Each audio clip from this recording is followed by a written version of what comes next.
Oh, okay. All right, my name is Joshua Johnson. This is Rethinking Reality, a study of the dialogues of George Berkeley in understanding the thought of Jonathan Edwards. And we have some new people tonight, so I'm going to start off with a review of what we're doing with the study and kind of what we've done in the last 11 studies. And so for this whole study review, I want to make clear that in studying Edwards through Berkeley, the reason I'm doing that is because Berkeley is easier to read. Jonathan Edwards isn't incredibly difficult for people that are used to philosophy and theology, but Berkeley is a lot more down to earth. And he also, in this particular work, he sets it up in a dialogue, where you see two guys that are out about the garden having a discussion. And yes, it gets deep, and yes, it gets intense, but it is meant to be a casual format of question and answer to kind of work through the thought. Plus, this is sort of like Berkeley's central focus, and so he's really got a more comprehensive view than Edwards did. He actually worked through a lot of questions and ideas and really just developed the philosophy. Edwards, in his various works, when he discusses the philosophy, it's a lot more technical, a lot more in-depth. He does answer things that Berkeley doesn't, but it's smaller amounts, and it's a lot more difficult to decipher unless you're familiar with the general idea. And Berkeley is just excellent to getting that down. So in reading Berkeley, we're ultimately trying to get to Edwards. We're using him as a stepping stone because their philosophies are almost identical. The philosophy is called Idealism, and there's different types of idealism, but it's an empirical idealism, or sometimes they call it subjective idealism. And it's the idea that the only things that exist are things that are perceived or things that perceive. So minds and ideas. And the typical objections to that just general thesis is, okay, well, if everything's made up of ideas, it's just all in my head, it's even God, is it all just in my head? And that's solipsism. That's different than idealism. Idealism is saying that there's many minds, and there's one supreme mind that reveals reality to those minds. And that's sort of like the general position that Berkeley and Edwards hold. It's not solipsism, where there's only one mind, and it's just yours. And so one of their big things that they're attacking, though, in developing the system is the concept of matter.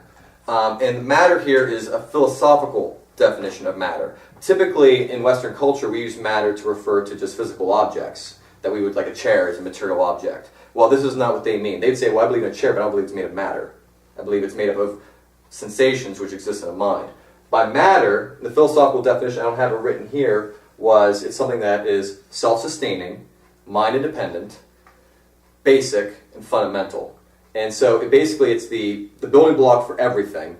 It's the cause of everything into our minds and of our bodies, of all that there is. It's, in fact, some of the old, I remember even in science class when I was a kid, which wasn't that long ago, they described matter as eternal, as indestructible, as uncreated in a secular science class, even to this day. And so that notion of matter isn't completely gone. Now, with modern physics, they start to question, okay, what is matter? What is it at the subatomic level? Things like that. And so there's discussion of, well, what is matter? And so then you get in a relationship with, and this is what the first objection is, atoms. Okay, well, when we talk about matter, is it atoms? No.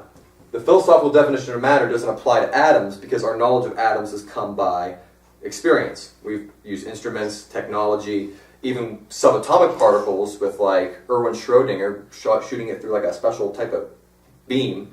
Those type of experiments we're actually seeing those. This is something that is independent of any seeing. You never see this type of matter. It's an underlying substance that upholds all things.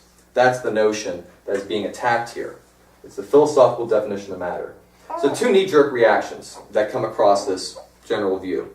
The first one was one of Berkeley's friends, he was a lord in Ireland, knew that George Berkeley was coming over and knew of his philosophy, and he told his servants, don't open any doors. He doesn't believe they're there. He can walk right through them. Mm-hmm. And that objection was that, okay, well, he doesn't believe in the reality of sensible objects because he says it's all in the mind.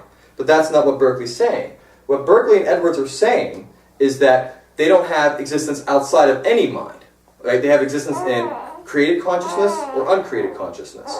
And they're real in their sensible form. They're hard, they're solid, tactile sensation. You can see it, you can smell it, you can taste it. It is real. Berkeley would say you can't walk through a door. He would say that's impossible, it's absurd. So but it's how you understand real. Is it that plus or something must be underlying it? Or is that sufficient to define a physical object, its observed qualities? And so then the third objection, there's a limerick, and I don't know it offhand, so I'm just going to summarize it. And in it, it's like a poem, and it was saying that God must find it odd when the quad ceases to be when no one's there. So it just disappears. Like if I turn around, it's all in my mind, I'm no longer looking at this room, does it just vanish into nothing? Well, the response to that poem was another poem, and it goes, your question is odd, because God is always in the quad. God perceives all the time. So even if I don't perceive it, it doesn't exist in my mind, it still exists in the mind of God. God is the sole basis of objectivity. So if I'm leaving a room, it may not be in my mind, but it might be in another creative mind or the mind of God. So those are just some simple objections that come up. That's the first knee-jerk reactions people have. Okay, well, what about this, this, and this? And those are the common ones I wanted to cover real quick. Now, another thing, too, to understand what's he mean by ideas. Or he typically means sensations or percepts. A percept is any object, like a chair, and it's a collection of sensations. Sensations are more basic. Sensation is just redness, or hardness, or sweetness. And you combine those in different forms, and you have cake, chairs, dogs, whatever. And so sensations are experiences, and minds are experiencers. An experience necessitates an experiencer. So if you have an experience, something's experiencing it for it to be an experience. It's just the way it has to be. And if you're an experiencer, you must be having experiences, or you couldn't be an experiencer. So there's an interrelation between those terms. And I can't cover the million of arguments to show that sensations are in the mind right now. Only one I will do to suffice, and that's one that I use quite a bit. It's actually from the philosophy of mind. It's called the knowledge argument. I also call it the qualia argument. And it's simple as that, to show that sensations are subjective. They exist in consciousness. And the argument goes, you have a woman named Mary. She's a scientist, and she wants to understand redness. I want to know what the experience of redness is. But here's the thing. She was born in a black and white room, never seen it, and she's going to try to come up with an exhaustive physical definition of that color, or of that experience. So what she does is, like a good scientist, on her black and white monitors, she looks at wavelengths of light, and on the spectrum, where it's supposed to say that the redness spectrum's at, she reads testimonials, checks out neurons firing in the brain, the contractions of the retina. She studies all the physical things that are supposed to exhaust the definition of redness. She leaves that room for the first time and sees the color red. Has she learned something new? Now, the consensus right now for those who haven't just totally denied consciousness in the philosophy of mind is, yes, she has learned something new, and that's a problem with saying that sensation is purely physical. Because with this physical inquiry that she got into, she couldn't come up with that experience. She had to experience it. She had to have the sensation itself. So it did not exist in those physical things. It did not exist in the wavelengths, did not exist in the retina or in the neurons firing the brain. It exists in the mind. What's the mind then? It's a subjective thing independent of the physical thing. And that's one of the big things in the philosophy of mind. And you'll see this a lot even in Berkeley, hundreds of years earlier, developing this idea. And so the necessity of God is the fourth thing I wanted to bring up. And this is this is the central piece for it all. And for Berkeley and Edwards, this is the whole reason they're doing this. They're both Calvinists. It's plain from reading them. And their idea is that matter is going to infringe upon the belief in a sovereign God. God must be totally sovereign and absolutely necessary for all of our thinking. And they saw providence, they saw the idea of God being sovereign over reality as having serious implications for how you view reality itself. And so they took the word revelation and they meant it in a strict, literal sense. Literally, God is revealing reality to our minds. There's nothing mind-independent. He is the cause of our reality from His mind to ours, moment to moment. When you see a tree, God is displaying His glory to you at that moment that you would give praise to Him. That's the purpose of this whole system. Both men were clergy. George Berkeley was a bishop in the Anglican Church in Ireland at the time, Bishop of Cloyne. Jonathan Edwards was a minister, Congregationalist, who had Presbyterian leanings in New England. And then you have other philosophers that started having interest in this, and they were also clergy. Samuel Johnson, who was from the same colony as Jonathan Edwards, was good friends with George Berkeley. When George Berkeley came to America for a brief stint, they met together, and Samuel Johnson actually wrote a book in defense of Berkeley's philosophy. And a good portion of Berkeley's library was donated to Yale around the time that Edwards was involved with Yale. Edwards was involved with Princeton.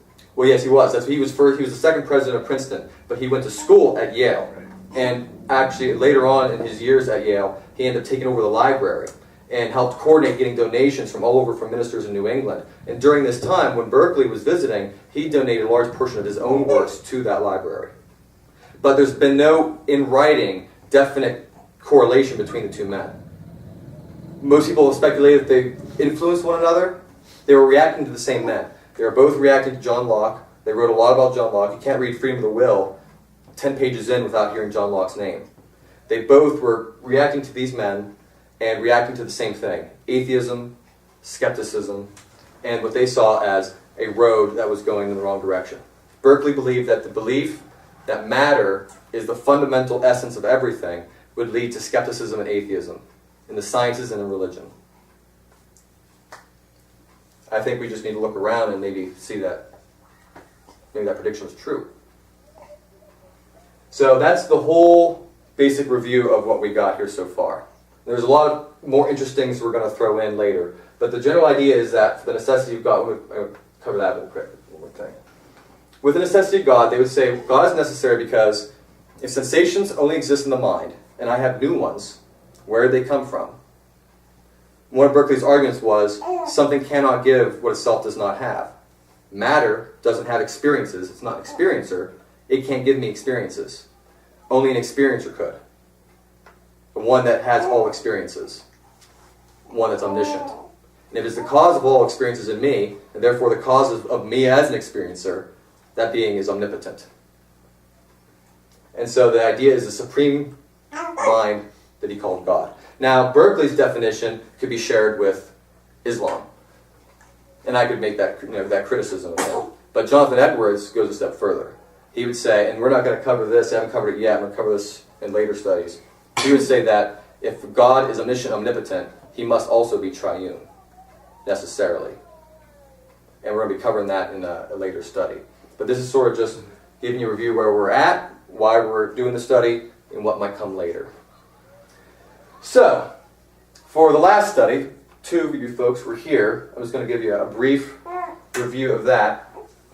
We saw that Berkeley has already established in two dialogues. He's given his position, presented it. And now Hylas, who's representing the position of materialism, he relinquished materialism and accepted skepticism. And now he's on the offensive. He's been beat up by Philonous. He's like, okay, well, now I want to get back. For the same principles that you showed that matter does not exist, I'm going to show that God doesn't exist and that we can't know anything. And so now Philonous is on the defensive, having to defend his position against a very upset and bitter Hylas. He wants to find contradictions, he wants to find errors in Philonous' system. The first two dialogues, Philonous was on the offensive, critiquing and attacking Hylas' position. Now we have the tables turned. And it's very, very interesting to see Hylas this way, because he was, in certain points you saw vulnerability in him. Now you see him with the fangs bored, so to speak. So, in the last study, some of the objections that got brought up. One was, well, under your own position, Philonous, you can have no idea of God. Minds and ideas are distinct. An idea is a sensible thing. If they're so distinct, then you can't even know that God exists. You can have no idea of him. And if ideas are sensible things, Philonous admitted, well, that's true. God isn't a sensible thing. God isn't brownness and redness and hardness and sweetness combined in a certain pattern. So, the question is then, and this is what Hylas keeps pressing then, is, well, just like you said matter is unknowable and can't be said to exist, you can't know that God exists either. He's unknowable. He's not an idea. He's not a sensible thing. And so, there is no necessity. Well, this is what Philonous says. Well, actually, no. There's a difference. There's no necessary reason to believe in matter. Because there's no reason to believe that a non-experiencer can cause my experiences. There's no reason, because in the earlier dialogue, Hylas admitted, matter is a substratum that I can't define. He could give no positive definition for it, because it all assumed things that he had already granted belong to minds and ideas. So, but being that we are minds dependent upon getting more mental content, and that mental content can only come from another mind, there's a necessity for God, a necessary inference. It's a necessary consequence that God existed. There is no necessity in having sensations for the existence of matter as it was philosophically defined. So that's what the distinction was, and that was his objection. He goes, you say both are equally unknowable, that's false. Rather, God is knowable by necessary inference, just like I can't deny my own consciousness without leading to absurdity. There's no reason to believe in matter.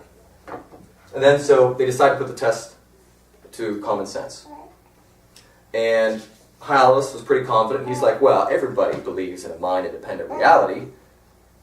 You know, who walking down the street thinks that it all exists in minds? He's kind of picking on Philonous on this a little bit. Philonous goes, well, I'm willing to put it to common sense. You misunderstand me if you're going to present my position that way.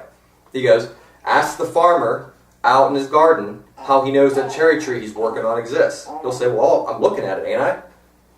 He's having a sensory experience of that tree. And Hylas is like, okay, well, you say they don't exist in the mind, but when it's not in his mind. And he goes, well, we live in a Christian nation. Surely he'll say that God sees all things that exist in God's mind. He goes, and maybe the average farmer doesn't stop and think about it that way, and many of them have been corrupted by this belief in this mind-independent substance. But upon consideration, it's really quite plain. You know the tree's there because you see it, and when you're not seeing it, either someone else is seeing it or God is seeing it. And then got to the next objection, dreams versus reality. Well, if it's all sensations and sensations are in the mind, how do you know you're not just dreaming all the time? What's the difference between a dream and reality? It's like the Matrix. How do you know you're not in the Matrix? And even though the Matrix objection might be a little bit more difficult in itself, with dreams, one of the ways he defended it in the way that almost any position would have to defend it anyway. How do you know that whether you're dreaming or whether you're in reality? There's a continuity of experience. I'm like walking around here talking to you guys, and I go down on the couch, take a nap, and all of a sudden I'm flying through space. Then I wake up on the same couch and get back to doing my thing. There's a discontinuity in my experience. That's one example of a test to know whether you're dreaming or in reality, the discontinuity. The second thing is that, and this is typically the case, in our dreams, our sensations are not as vivid. When you have a sensation of drinking a cup of tea, it's almost never as vivid as when you're drinking a cup of tea in your dreams, and various other types of sensations as well. And those two arguments together would have to be, it's not just under idealism, almost any other position would have to admit the same thing. How do you know you're not dreaming? And you would almost always appeal to those two things. And then the last objection was the problem of sin. Now, being that these two men profess to be Christians in this book, they discuss theological questions brought up from the Bible. So they'll be discussing creation later on. And they discuss in this example, sin. Okay, well, if God is the cause of all of our percepts, all of our perceptual reality, see the cause of sinful things too that we see? We see murder. We see all these different violent things that go on. And one of the good examples he appeals to it like any good Calvinist would, secondary causes. He says, well, undoubtedly God is the cause of what you're seeing, but the intentions of the heart are distinct from what you're seeing. He goes, for instance, if God causes someone to be killed by the hand of another, right, that act in itself is not immoral if, for instance, it was done because of self-defense or for capital punishment. But if it was done out of hate and malice for arbitrary reasons, then it's murder. The intentions of the heart. God meant it for good, but you meant it for evil. You see that in Genesis with Joseph and his brothers. And so these are, from the last study, the objections he had to deal with. And there's going to be some really interesting objections brought up this night as well, as we continue through the third dialogue. So let's get to the reading. All right, welcome back. We just finished the reading. And we got to see Hylas on the offensive, continuing his attack of the philosophy that was presented by Philonous. And we had some objections that were brought up that are really interesting, that really address some of the heart matters that would arise if you just meditated on the idea of the philosophy being presented, such as the things that we would see as illusionary, or ideas of like, well, okay, if sensations are in my mind, then they're also in God's mind. Well, does he suffer from them? Things like that. Just stuff that really needs to be thought through. And now the first one was the moon and the boat oar. Can somebody tell me what that one was about? I already did. So. It's the smoothness of the moon.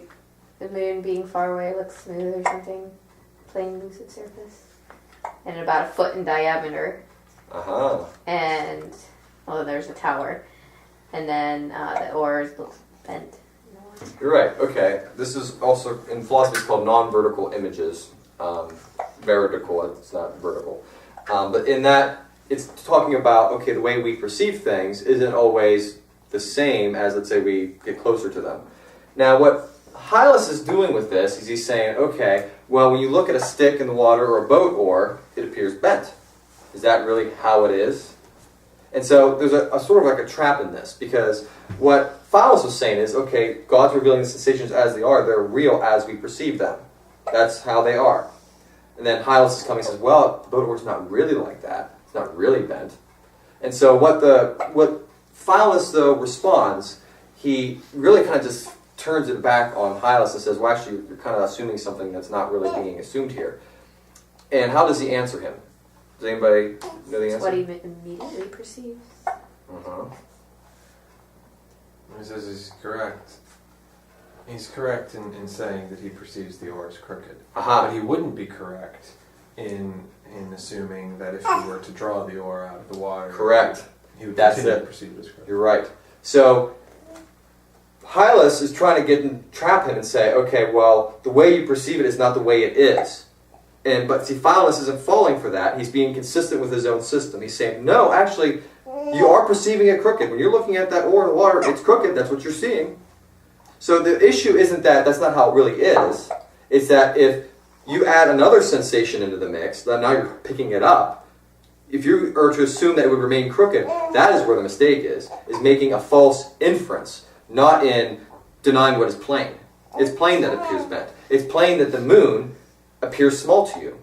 But to then conclude from that if you start approaching the moon, it's going to remain that size, or that when you lift the oar, that it's going to remain bent, that is where the error is made.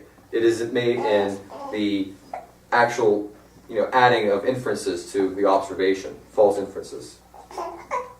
Any questions on that one? Off the cuff. Move on to the next one then. The next one was God and matter, same thing. Now, how is he arguing this? How is Hylas arguing this? Look, It's with the use of words. what you're calling spirit and what I'm calling matter, they're really the same. We're just defining them. We're just using two different words to say the same thing. So how does Philonous critique that?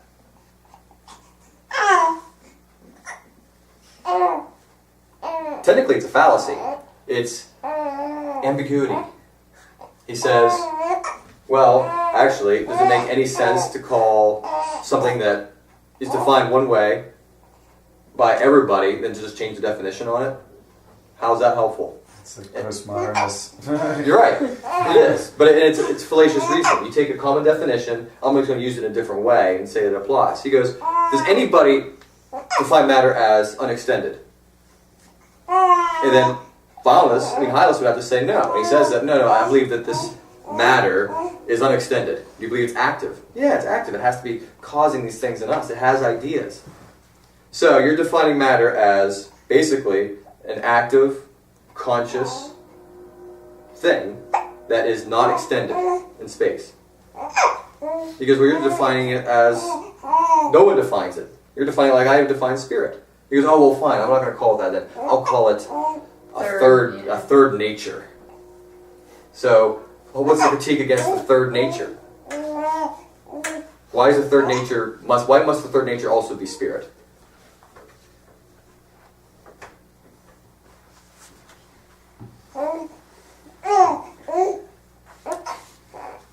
I didn't really understand what he was saying, so something about volition.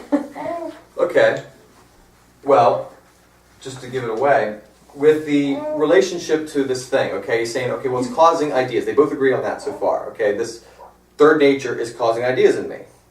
And so it has action. They agree on that. It's active. So if it's acting on me, causing ideas into me, it must be doing this by a volition. And if it has volition, it must have will. He's following a chain of reasoning here. Define volition for me. Well, volition is, well, typically, like especially if you read like Ayn Rand, she would usually define volition as an act of the will. So almost that's why I think he's using it as a necessitating a will.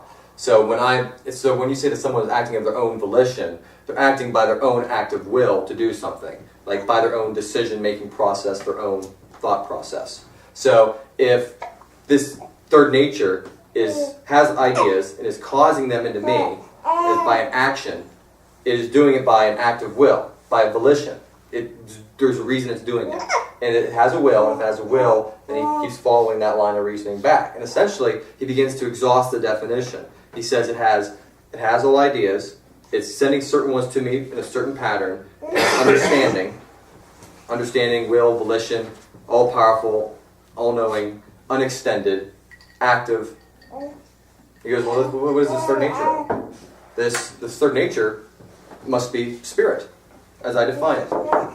Which, of course, in Westminster Confession, God is spirit. This was a common way of using the term. We don't usually use that term in a way these days. We rather say immaterial, or we rather say invisible and unextended, but they would usually subsume that all in the word spirit, which was also used to define minds. Typically, actually, when you read in philosophical language, they don't always use the word mind. They also use the word spirit. They use them interchangeably. Berkeley does it. You see it in other philosophers at the time as well. You see it in Locke, and Edwards does it too.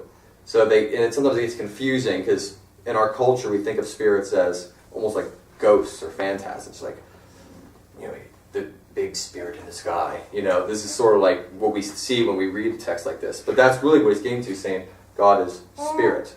And so to define a nature outside of that is really something we can't even think about, incomprehensible. So that was that one. How's he using the word unextended? Active and unextended. Unextended as, well, not extended in space, so an extension would have boundaries. So sort of like, and that's typically the definition of matter was that it has extension.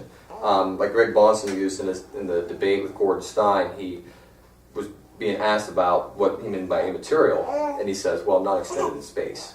It's common in philosophical circles to say that it doesn't have boundaries. So this thing is unbounded. So it has no boundaries or limitations. Now, this objection was actually really good. I mean, I have to give it to Hylas. This was clever. And that is God having pain. Now, how can anybody frame the basic gist of this argument? About being an imperfection. Okay, suffering, pain is an imperfection. Okay, so you're hurting. That sucks. It does. It's almost to be victimized in a sense by something in your environment. You're having an effect upon you that you don't like. It's an imperfection on you. If you're perfect, you wouldn't suffer in this sense. So, but now where does pain come from according to Philonous? Pain comes from God. It exists in my mind. It previously existed in the mind of God. He has all experiences. So, if he's experiencing pain, he must have an imperfection then. If it's an imperfection in me, it must be an imperfection in him. Now this is where his error and misstep is. That's why he says it's a contradiction. You're saying that God's perfect. If he caused my pain, he must be having pain too. So you're under your definition, your Christian definition of God falls apart in your system. He's using, this is because they're both interacting as Christians. I want to see if you're consistent with the understanding of God in Christianity. And so this is why Hylas is doing this. But now there's a distinction in Reformed circles, we'll see if anybody can catch it. What is the distinction that Philonous goes to make this argument, to disprove Hylas? What distinction? What's the difference? Why is it not a contradiction?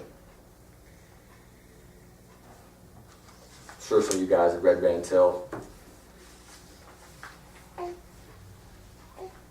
Is any idea that we have, even in Van Til, any idea that we have exactly the same as it exists in God's mind? No. I hope not. No. It's the creator-creature distinction. That's Philonous' That's how he attacks us. He says the reason pain is an imperfection in us is because it's not original in us. We're not the creator of pain. We're not the designer and the giver of pain, in a sense, or of that sensation. We receive all sensations. We are dependent beings. And so when we experience pain, just like any other idea, it's different than with God because God is the originator of that sensation. And this is sort of, John Frame does a brilliant job of discussing this in the Doctrine of the Knowledge of God. He was discussing, there's a debate between two theologians, Gordon Clark and Cornelius Van Til, on understanding how our knowledge, how we come about with knowledge. And one of the examples is that in support of the Van Tillian position, that on any one thing, it's different for God than it is for us, it's because God his ideas are the original. And that's why you also see the word archetypes in here. They'll throw it in here once in a while, the ideas are archetypes, because his ideas are the perfect, stable ideas that are the basis for ours. And because they're original in him and they're derivative in us, they are by nature different. We experience it differently than he does. God is never a victim because he's the originator. Whereas we can suffer pain by the decree of God, which is undeniable, because of our dependency. But God is not dependent on any other being, and he doesn't suffer at the hands of any other being. Wouldn't He's knowing perfectly it be independent. experiencing it, though? Well, he does. He even says he knows. He knows everything. Yes, and he knows what it feels like to suffer pain. Obviously, Christ knew what it's like to But suffer doesn't pain. it experience?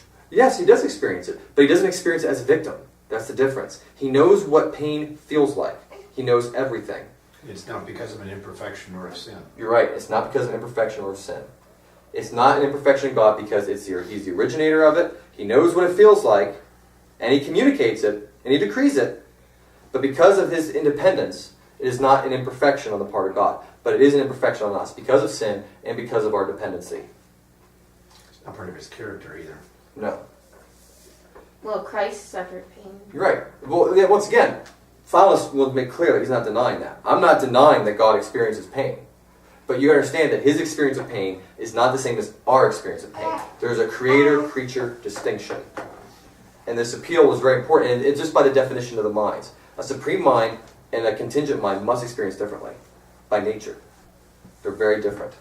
The example of Christ, he took on the human nature. Mm-hmm.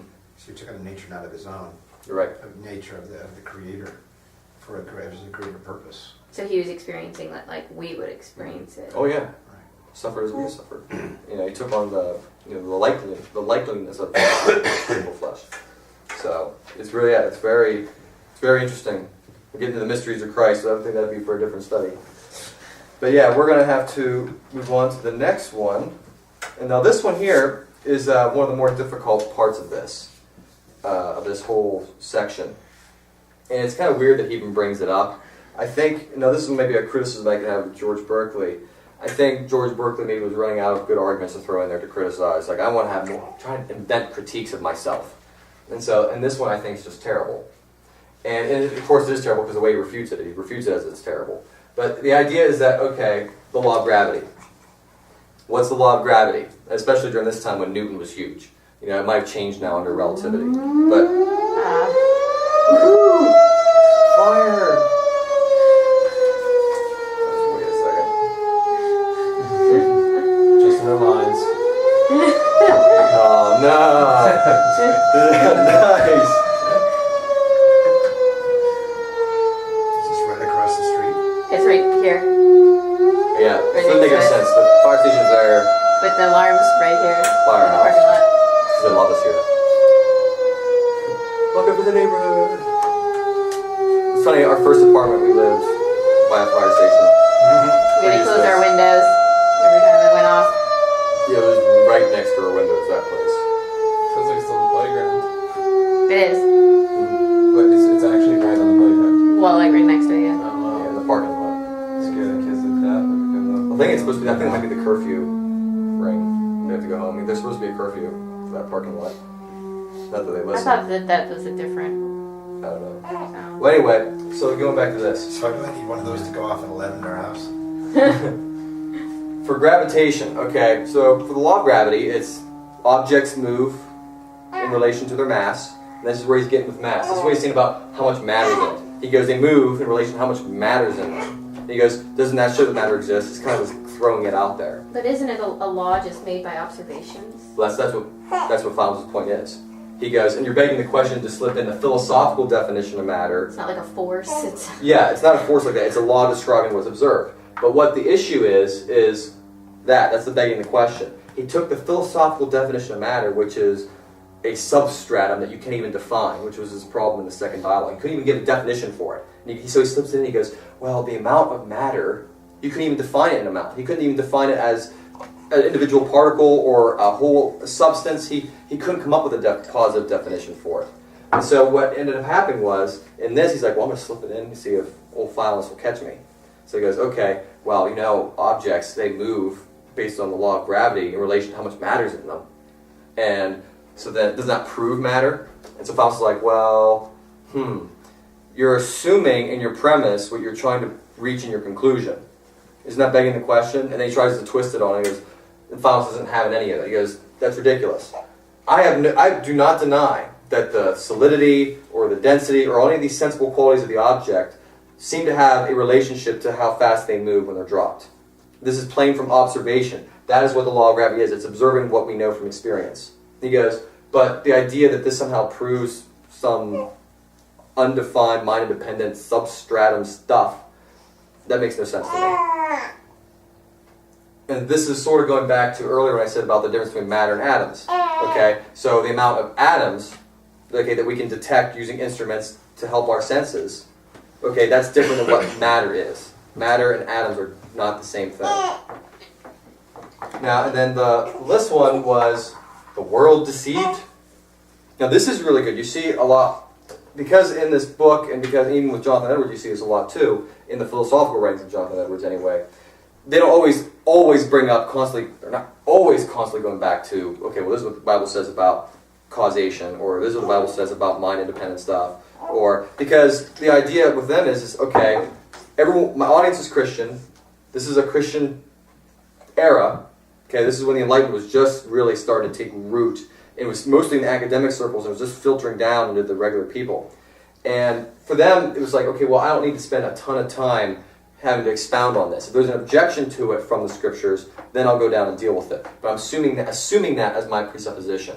We speak a lot about presuppositions now because we have to go back to that. It's almost a shame that the church has forgotten that we're supposed to stand on scripture. It was assumed in Edwards and Berkeley. We don't even need to talk about it. That's duh. Now it's not. Okay? So that's why a lot of people say, oh, wow, Berkeley, Enlightenment. He was a pastor. And his purpose was to disprove atheism, skepticism, and to reform the sciences to be consistent with the scriptures.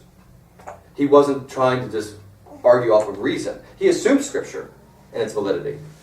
He was just trying to say, okay, if scripture's true and that's our foundation, what does that imply about everything else? Does this matter stuff make sense? And so the World Deceit, Hylas brings it up. He goes, well, you tell me that God has, first of all, he says, well, all these philosophers, are they just dreaming? And he goes, well, I'm not going to here to try to discuss about stupid notions. And then when you get a little bit later, he goes, well, did God deceive the world?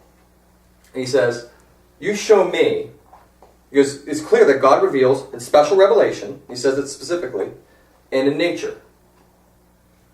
Where in any of these is there any notion of matter? As this mind-independent substance. Where can you show me it in the Bible, and where can you show me from nature or reason?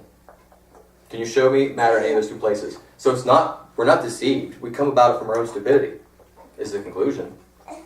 No, you won't find that notion in Scripture. So God hasn't deceived us. He's given us the truth. We've deceived ourselves. And that's the conclusion. So, now this is the fun part. Questions. Objections. Clarifications. This is a bigger question. Sure. How does some of this evidential approach... Dirty word. Right, but it's... Because how does that compare to like a coin? How would Aquinas go at this versus... Well, Aquinas assumed matter. So that's one of the big things. What the difference between, let's say the cosmological argument one of the big differences is that with, like, even with the cosmological argument, you're looking at God as like sort of like the beginning of a chain. So God is sort of like the start of it all, and then it just keeps on rolling along. And the second thing, too, with, let's say, Aquinas, is also like the teleological argument. So he starts the ball rolling, and then he kind of keeps it in the guardrails. And then on top of that, like the divine watchmaker and the teleological argument, well, you take a watch, give it to some aborigines, they don't know where it came from, they just found it on the beach or whatever, and they're like, oh wow, there must be a watchmaker. This thing is so complex. And that's sort of like what Aquinas would say about the world. But the difference here is, and this is sort of what, Berkeley said this earlier actually in the second dialogue, that what this position is meant to imply is not that type of being. A God who just sort of watching everything from a distance, who got the ball rolling and made a really nice ball. This is a moment-to-moment absolute dependency upon a sovereign God. There is a very big distinction between the typical classical arguments and this more specific argument. Berkeley, and Edwards especially, being Calvinistic, wanted to show that reality by its very nature necessitates an absolutely sovereign God, not a vague notion of deity. And Berkeley, I think the only thing about him that I'm critical of versus Edwards is that he didn't take it further and say, okay, well, this absolute sovereign God must be the sovereign God of the Bible. He kind of assumes it. He says, okay, well, special revelation, he'll bring up this is clear from creation, from this passage, in him we live and move and have our being. But what Edwards does is say, okay, that's all great. He'll actually, if he was talking with Berkeley, he probably would say this. He goes, you've done a good job. But what makes Christianity different from, Islam, which believes in a very sovereign God, is that our God is three persons in one substance. I'd be interested in the later series on why must he, that Edwards would take the statement that he must therefore be Trinitarian. Right. Yeah, it's really good. And he starts to allude to it a little bit in an unpublished essay on the Trinity. You can get it like on Kindle for like free or 99 cents. And it's terrific. It's deep and weighty at first. And it has problems. His Trinity argument does have problems. I think that they're fixable. I have some ideas of how to fix them. But generally speaking, he'll show that omnipotence, you can't have a supreme mind that's omnipotent and not triune. He would say it's a contradiction. It's a pretty bold statement. So, in fact, he would say that the Islamic notion or the Jehovah's Witness notion of God is self-contradictory. It cannot be true unless the God's triune. It's a pretty bold statement. Yeah, I see that fleshed out. And then Van Til even, he tried to get as close as he could too, the one and the many. Our knowledge necessitates a God who's one and many. Now, Edwards' argument is even better, I'd say, because he actually shows a formulation after the Nicene Creed. Okay, there must be one God with one proceeding eternally from one and another proceeding eternally from the first and the second. He would say that's the necessity. So he would say very specifically Trinitarian. Whereas Van Til got as close to saying that there's one and a plurality. And, of course, why can't we have one God and four persons? Would be my objection. So as good as Van Til is close, he's not quite as there. And I think we get a little bit closer with these guys. Build upon that foundation. Any other questions? You guys, there was a lot of review and a lot of heavy stuff kind of thrown at you. Like any kind of questions about the basic philosophy that you don't understand, like what? Good? All right, well, thanks for coming. I really enjoyed. I like seeing new faces. So this was a blast, and I hope that you found it intriguing at the very least. Some things to think about. Good night.